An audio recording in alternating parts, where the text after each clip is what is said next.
I never believed that a random friend request could change the rhythm of my life, but that's exactly how it started with her.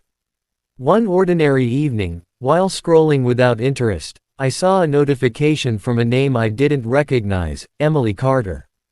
Her profile picture was simple, no heavy filters, just a soft smile, warm eyes, and a calm confidence that made me pause. I almost ignored it, but something about that smile made me accept. Our first conversation was awkward in the most honest way. No fake lines, no overconfidence, just two strangers trying to figure out what to say without sounding boring.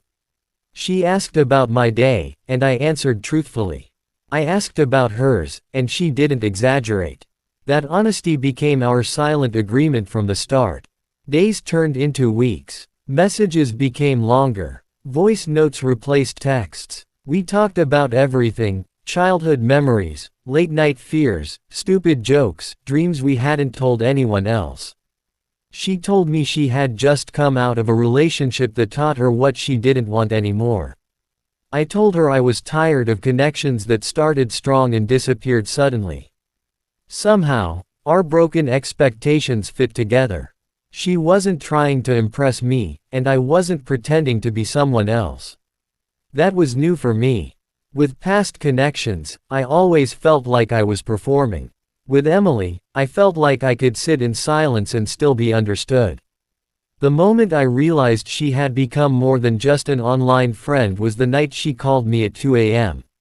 She wasn't crying. She wasn't panicking. She just said, "I couldn't sleep, and you came to my mind."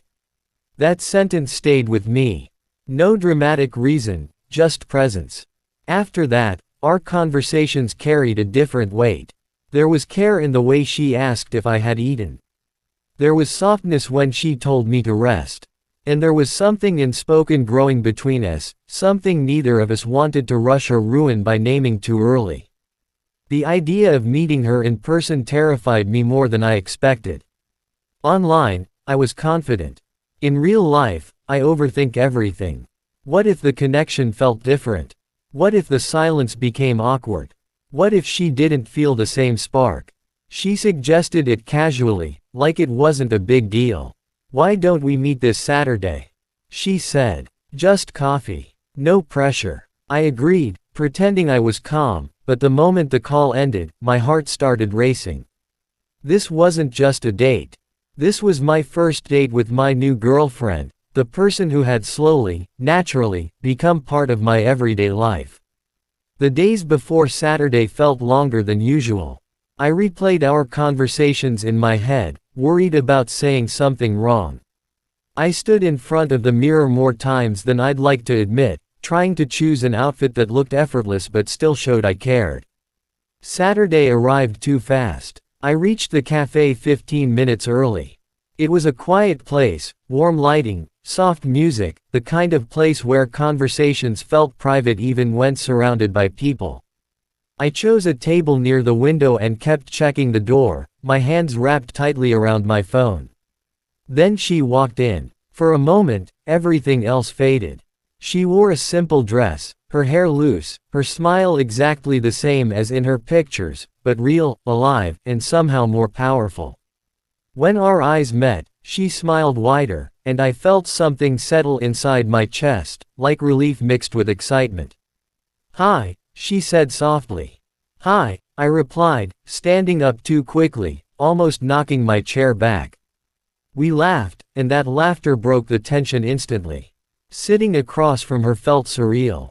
This was the same person I had talked to for hours, yet seeing her expressions, hearing her laugh in real time, noticing the small pauses in her speech, it all made her feel closer and more real than ever. We talked about small things at first. The coffee, the weather, the music playing in the background. Slowly, naturally, we moved into deeper conversations, just like we always did. There were moments of silence, but they weren't uncomfortable. They felt peaceful. At one point, she looked at me and said, "I was scared this would feel different." I nodded. "Me too. But," she continued, smiling, "it actually feels right." That word, right, meant more than any romantic line ever could. As we left the cafe and stepped into the evening air, I realized something important. This wasn't just a first date. This was the beginning of something built on patience, honesty, and quiet understanding. And for the first time in a long while, I wasn't scared of where things might go. I was ready to walk forward, with her. Walking beside her after leaving the cafe felt strangely natural, like we had done this many times before in another life. The streetlights were slowly turning on, casting a soft golden glow on the road. Cars passed by, people laughed in the distance, but my focus stayed on her, on the way she tucked her hair behind her ear, on how she matched her pace to mine without even realizing it. "So," she said, breaking the silence, "where to next?" I smiled. "There's a small park a few minutes from here. Nothing fancy. Just quiet." "That sounds perfect," she replied without hesitation. The park was almost empty. A few couples sat on benches, lost in their own worlds. The air was cool, carrying the smell of grass and earth. We chose a bench under a large tree, not too close, not too far, still learning the boundaries of this new closeness. For a moment, neither of us spoke. Then she laughed softly. "It's funny," she said. "I thought I'd be nervous meeting you. But I'm not." "I was nervous enough for both of us," I admitted. She turned toward me, her expression gentle. "Why?" "Because you matter," I said honestly. "And when someone matters, you're afraid of messing things up." She looked down at her hands, then back at me. "I feel the same." That was the moment when the label girlfriend stopped feeling like a word and started feeling like a reality. We talked about our pasts, not in a painful way, but in a reflective one. She told me about how she used to believe love had to be loud to be real, how she confused intensity with depth. I told her about how I avoided commitment because I was scared of being taken for granted. We didn't judge each other. We listened. As the evening deepened, the conversation shifted to dreams. She wanted to travel, not to escape life, but to understand it better. I told her about my desire to build something meaningful, something stable.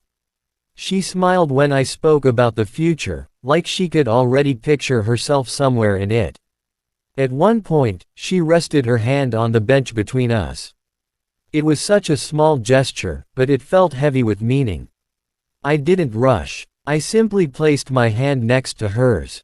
Our fingers touched, lightly at first, then intertwined. No fireworks. No dramatic music. Just warmth. That simple moment made my chest tighten. This wasn't rushed passion. This was comfort, trust, and something growing quietly but strongly. We stayed like that for a long time, watching the sky darken, sharing stories that didn't need embellishment. She told me about her favorite childhood memory. I told her about my biggest failure, and what it taught me. With every shared truth, the distance between us faded. Eventually, she checked the time and sighed. I should head home. I nodded, even though part of me didn't want the night to end. "I'll walk you." The walk back felt different. There was a sense of something unfinished, not in a bad way, but in a promising one. When we reached her car, we stopped. She turned to face me, nervous now for the first time that evening. "I'm really glad we did this," she said. "Me too," I replied. I was worried reality wouldn't match what we had online. She smiled softly. "It feels better." There was a pause. A quiet, fragile moment where anything could happen, or nothing at all.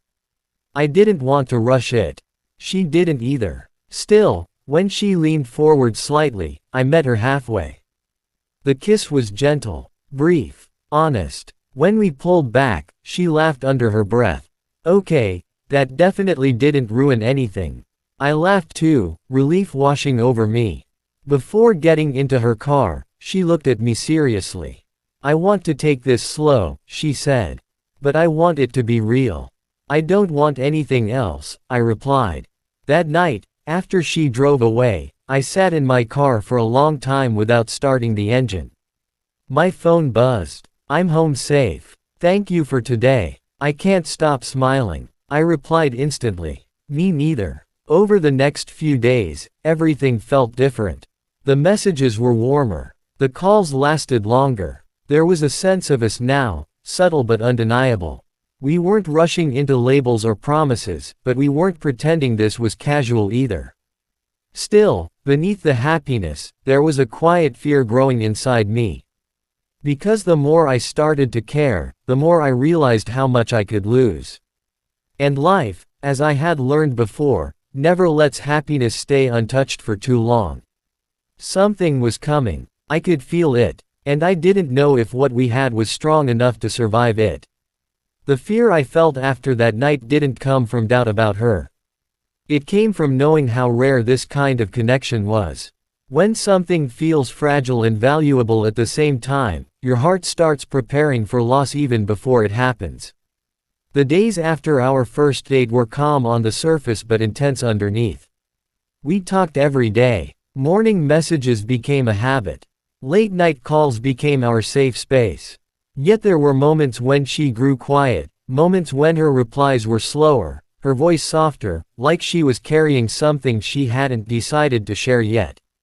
I didn't push. I remembered my promise, to take things slow, to be real. One evening, during a call that stretched past midnight, she finally spoke. "There's something I should tell you," she said, her tone careful. I stayed silent, giving her room. "My job might transfer me to another city," she continued. "It's not confirmed yet, but it's likely." The words hit me harder than I expected. Not because of distance alone, but because this thing between us had just started to feel solid. "When would that happen?" I asked. "Soon," she replied. "A few months at most." I leaned back, staring at the ceiling. In the past, I would have pulled away at the first sign of complication. Distance, uncertainty, those were excuses I used to protect myself. But this time felt different. "Does that scare you?" I asked her. "Yes," she admitted. "But losing this scares me more." That honesty settled something inside me. "Then we don't run," I said. "We figure it out." There was a pause. Then she laughed softly, the kind of laugh that comes with tears. You don't know how much I needed to hear that. From that night on, we became more intentional. We made time instead of finding it. We planned small things, weekend walks, shared playlists, silly video calls where we did nothing important. Love didn't arrive loudly. It grew quietly, in consistency. The transfer was confirmed a month later. The last week before she left was heavy. We tried to make it normal, but every goodbye felt longer than the last. On her final night in the city, we went back to the same cafe where our first date began.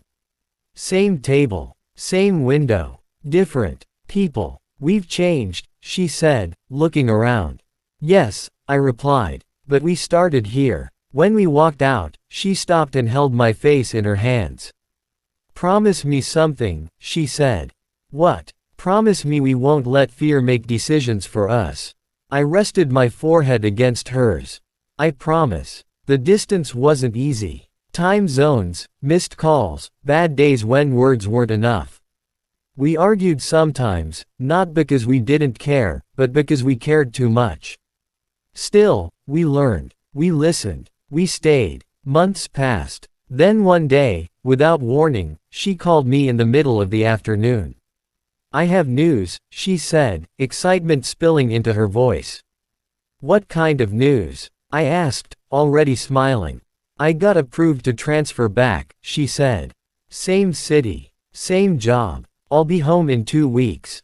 I didn't speak. I couldn't. She laughed. "Are you there?" "I'm here," I said finally, my voice tight. I just didn't expect life to be this kind. When she came back, I was waiting at the same cafe. This time, she spotted me first. She didn't walk, she ran. Right into my arms. No hesitation. No fear. That night, as we sat together, her head resting on my shoulder, she whispered, "Do you remember our first date?" I smiled. "How could I forget? That's when I knew," she said. "Not that I loved you, but that I could." I looked at her, really looked at her, and realized something important. Love doesn't start with perfection. It starts with choice. Choosing to stay. Choosing to grow. Choosing the same person again and again, even when life tries to pull you apart. And this time, I wasn't afraid of the future. Because whatever it held, I knew one thing for sure. I didn't just find a girlfriend. I found my home.